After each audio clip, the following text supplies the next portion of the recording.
दोस्तों, आज मैं आपके साथ एक और लॉ ऑफ अट्रैक्शन की सक्सेस स्टोरीज शेयर करने जा रही हूँ। मैं जहाँ पर जॉब करती हूँ, मेरे पास एक आंटी आया करते थे।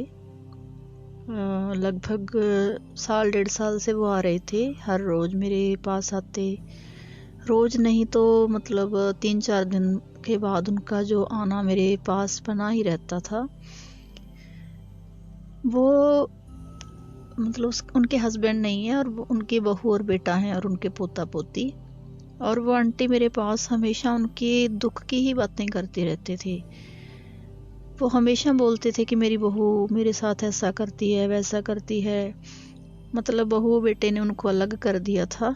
और इतना ही नहीं कि अलग कर दिया, वो तो चलो चलता ही है सोसाइटी में। जब वो उन्होंने खाना बनाने के लिए, जैसे मतलब जो दुख की सबसे बड़ी बात मुझे लगी, तो वो आंटी ने ये बताया कि जो उन्होंने चूल्हा बनाया हुआ था मिट्टी का खाना बनाने के लिए, उनकी बहू ने उसमें भी लात मार के उसे तोड़ दिया। आंटी काफ़ी बुज़ुर्ग हैं, तो मैं आमतौर पर उनकी बातें सुन तो लेती, लेकिन कभी मैंने सोचा ही नहीं था कि इनको मैं कुछ ऐसा बताऊं जिससे इनकी मदद हो सके, क्योंकि मेरे पास ऐसा कोई रास्ता नहीं था। जो उनकी बहू है उसको अगर समझाने की बात आती, ये तो इम्पॉसिबल सी बात थी, क्योंकि वो अपनी सास के नुक्स निकालने लगती है। मतलब कोई भी समझने को तैयार नहीं था। आंटी को अगर समझाने की कोशिश की कि आप अपनी बहू के साथ वैसे रह लो जैसे वो चाहती है, तो ये भी नहीं पॉसिबल हो पाया। और जो जहाँ तक मेरे सामने फिर से आती है, जिसका लेक्चर मैं हर किसी को देती रहती हूँ कि लॉ ऑफ अट्रैक्शन के अकॉर्डिंग जियो, तो ये बात पॉसिबल ही नहीं थी आंटी के ऊपर, क्योंकि आंटी बुजुर्ग है, बिल्कुल इलिटरेट है। उन्होंने मतलब एक भी उनको पढ़ना तक भी नहीं आता, तो लॉ ऑफ अट्रैक्शन को वो क्या समझेंगे। और वो इतने ज़्यादा दुखी और नेगेटिव थे कि उनको ऐसी बातें बिल्कुल अच्छी नहीं लगती।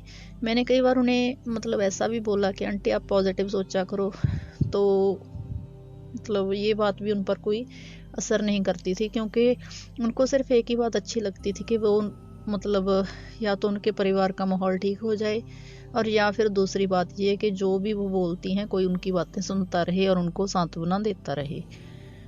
तो मैं भी परेशान थी, क्योंकि हर तीसरे चौथे दिन आके वो वही बातें, हर रोज़ कोई ना कोई नई कहानी सुनाते कि मेरी बहू ने ऐसा किया, मेरे बेटे ने ऐसा किया, मेरे पोता पोती ने ऐसा किया। तो मैंने क्या कहा, मैंने सोचा कि आंटी की हेल्प करनी है, लेकिन जैसे उंगली से, सीधी उंगली से घी नहीं निकल सकता, तो टेढ़ी करके देखते हैं। तो मैंने आंटी के पास एक झूठ बोला। मैंने कहा कि आंटी मुझे ना मतलब किसी बाबा ने कोई मंत्र बताया था, तो मैं वो मंत्र आपके लिए पढ़ूंगी। तो मतलब वो इतना तो भरोसा करती है आंटी मुझ पे कि ये लड़की ऐसा झूठ नहीं बोलती। तो मैंने कहा कि मैं ना रात को जब सोया करोगे आप, उस वक्त और जब आप उठते हो, वो आंटी ना मतलब सुबह उठ के 4 बजे 4:30 बजे गुरुद्वारा साहिब जाते हैं। तो मैंने कहा कि आंटी आपको जब सोते हो और जब उठोगे आपको सिर्फ इतना करना है कि आपको सिर्फ अच्छा अच्छा सोचना है। जैसा आप अपने परिवार के बारे में चाहते हो कि आपकी बहू आपकी सेवा करे, तो आप ना वैसे ही बैठ के वैसे ही सोचो और वैसा फील करो कि मतलब सब कुछ ऐसा हो गया और आपके पोता पोती आपके साथ खेल रहे हैं, आपके साथ बिस्तर में सो रहे हैं। ऐसी बातें आपने सोचनी है, और मैं ना आपके लिए एक मंत्र पढ़ूंगी जिससे आप जो सोचोगे वो सच हो जाएगा। आंटी को अजीब सा तो लगा, लेकिन जब मैंने मंत्र की बात कही और मैंने उन्हें पूरा यकीन दिला दिया, मतलब मैंने झूठ बोल दिया उनके पास कि मुझे किसी तपस्वी बाबा ने एक मंत्र दिया था, तो आप मेरी माँ जैसी हो, आपके लिए मैं वो मंत्र जप करूँगी। तो लेकिन आपको कभी भूलना नहीं, आपको 3-4 महीने तक ऐसा करना है, हर हालत में करना है। ये बात तो होगी कोई 19-20 अक्टूबर की होगी बात। तो मुझे तो था कि लंबा समय चलेगा, लेकिन इतना ज़्यादा टाइम नहीं हुआ, 2 महीने में ही इसने असर दिखा दिया। तो आंटी को ऐसा बोल के मैं मतलब जैसे भी वो मेरे पास आते तो मैं पूछती रहती थी कि आंटी आपने सोते वक्त सोचा था वैसा। और सुबह जब वो 4-4:30 बजे गुरुद्वारा साहिब जाते हैं तो मैंने कह दिया था कि आप उससे 5-10 मिनट पहले उठ जाया करो और आप वैसा फील किया करो, जो भी मतलब सोचना है, फील करना है, देखना है, विजुलाइज करना है, मैंने उनको बता दिया था। और मैं जैसे 4 बजे उठ जाती हूँ तो मैंने आंटी को बोल दिया था कि मैं आप इधर वैसा सोचने बैठना और मैं वहाँ से आपके लिए मंत्र पढ़ूंगी। तो ऐसा चलता रहा। मतलब चाहे ये बात गलत है कि मैंने उनके पास झूठ बोला, लेकिन कोई अच्छा काम करने के लिए अगर हम झूठ बोलते हैं, किसी को खुशी मिलती है उससे, किसी की ज़िंदगी बदल सकती है, तो झूठ जो है झूठ नहीं कहा जा सकता। तो मैंने देखा कि आंटी दिन ब दिन मेरे पास आते रहे, बोलते रहे। कुछ दिनों तक तो उन्होंने वैसा ही बोला कि बेटा कोई असर तो नहीं रहा। तो मैंने कहा कि कोई बात नहीं आंटी, आप 3 महीने कम से कम करो, फिर देखेंगे। तो फिर कुछ दिन हो गए, 10-15 दिन आंटी मेरे पास नहीं आए। और कल जब वो मिले तो रास्ते में तो थोड़ा खुश लगे मुझे, तो उन्होंने मुझे ज़बरदस्ती रोक लिया और मुझे कहा कि बेटे तेरे पास ना मुझे आना था, मुझे टाइम ही नहीं मिला, मैं तेरे लिए ना एक सूट लेके आई हूँ, मैं तुमको वो दूंगी, क्योंकि तुम्हारे मंत्र जपने से ना मेरे घर का जो माहौल है वो ठीक हो गया। और उन्होंने मुझे कहा कि जिस तपस्वी बाबा ने तुम्हें वो मंत्र दिया है ना, मुझे उससे मिलवाना, मुझे अपनी और सहेलियों की भी मदद करनी है। मतलब आंटी ने मुझे जब बताया ना, मतलब मेरी जो खुशी है ना उसका ठिकाना नहीं रहा। मुझे जब उन्होंने बताया ना कि उनकी जो बहू है उसका बिहेवियर बहुत बदल चुका है, और उनका जो चूल्हा है घर में, जैसे खाना अलग अलग बनाती थी दोनों सास बहू, वो एक हो चुका है और उनकी बहू भी खाना बनाती है, और जो उनका बेटा है उसका बिहेवियर भी पहले से काफ़ी बेटर हो चुका है, और उनके पोता पोती है वो भी कहना मानने लगे हैं। मतलब बहुत ज़्यादा नहीं, लेकिन आप कह सकते हो कि 50% फ़र्क पड़ गया।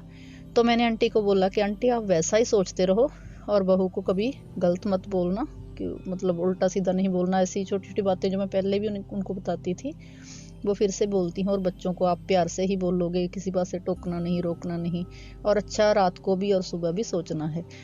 अब सब लोग आप भी जानते ही होंगे कि अब मैं ना चल रही हूँ, चलते चलते मैं कर रही हूँ, तो मेरी सांस फूली हुई है थोड़ी सी, मेरे पास समय नहीं रहता घर पे, तो मुझे लगा कि चलते चलते ही मैं ये छोटी सी वीडियो बना लूँ। तो आंटी बहुत खुश थी, उनको वाकई लग रहा है कि किसी बाबा के मंत्र ने असर कर दिया। लेकिन मुझे तो पता है कि मैंने तो कुछ किया ही नहीं, कोई मंत्र नहीं पढ़ा। जो उन्होंने विजुलाइज किया एक विश्वास के साथ कि किसी, जो मैं विजुलाइज कर रही हूँ, देख रही हूँ, जो फील कर रही हूँ, उस पर किसी बाबा का मंत्र जो है वो काम कर रहा है। तो इस बात ने आंटी का जो विश्वास है वो पक्का कर दिया, और मुझे लगा कि लॉ ऑफ अट्रैक्शन फिर से जीत गया। वैसे मुझे तो यकीन है ही कि लॉ ऑफ अट्रैक्शन अगर हम पूरी तरह फॉलो करते हैं विश्वास के साथ तो ये कभी फेल होता ही नहीं। तो मुझे बहुत अच्छा लग रहा है आज। कल से मैं कोशिश कर रही थी कि कब इसकी वीडियो बनाऊं और आप सबके साथ शेयर करूं, लेकिन मुझे समय ही नहीं मिला। छुट्टियां होती हैं तो घर में भी काम होते हैं बहुत सारे। तो मैं बहुत खुश हूँ कि लॉ ऑफ अट्रैक्शन के कारण किसी बुजुर्ग औरत की ज़िंदगी संवर गई। और मेरी इच्छा है कि जिन औरतों की बात आंटी कर रहे थे कि मैं अपनी सहेलियों को भी मंत्र देना चाहती हूँ, कि मेरी इच्छा है कि मैं उनको भी फाइंड करके उनकी भी इसी तरह हेल्प करने की कोशिश करूँगी।